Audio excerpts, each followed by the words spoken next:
Why do humans resist organisational change? Is it because human nature instinctively tells us to? No. Humans change because it is what we have done from the beginning of time. We change and adapt. So why is organisational change so hard to implement? We identify 4 fears which can cause humans to resist organisational change. Firstly, fear of loss of status or security. Secondly, fear of failure, which can be crushing to some individuals. Thirdly, peer pressure from a group of co-workers or socially. Finally, the fear of the unknown. This can be a combination of all 4 fears rolled into one. Are these fears completely unfounded? While the 4 fears may seem unfounded and even irrational to management and change practitioners, they can be very real concerns for employees. To avoid these fears contributing to resistance of change initiatives, there needs to be clear and open communication and reassurances made where necessary.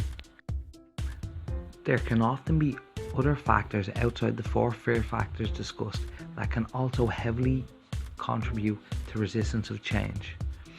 Let's discuss. Often, some employees cannot identify the reward system in place. This can lead them to fail to recognise the value or reward that they will receive for complying with change.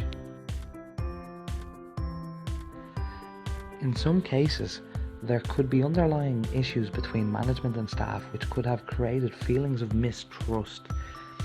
This can create a very difficult atmosphere to foster change. Does the high likelihood of resistance to organisational change ultimately mean that implementing change will always be an arduous task? It doesn't have to. There are ways in which change practitioners can facilitate employees to be less resistant, making change initiatives a much more harmonious process.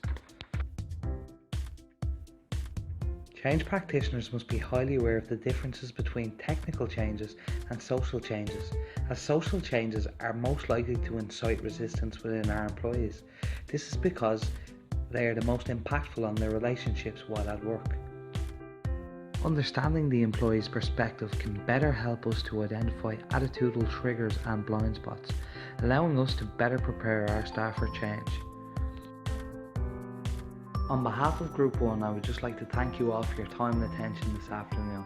It is greatly appreciated, and we look forward to hearing any feedback. Created using Powtoon.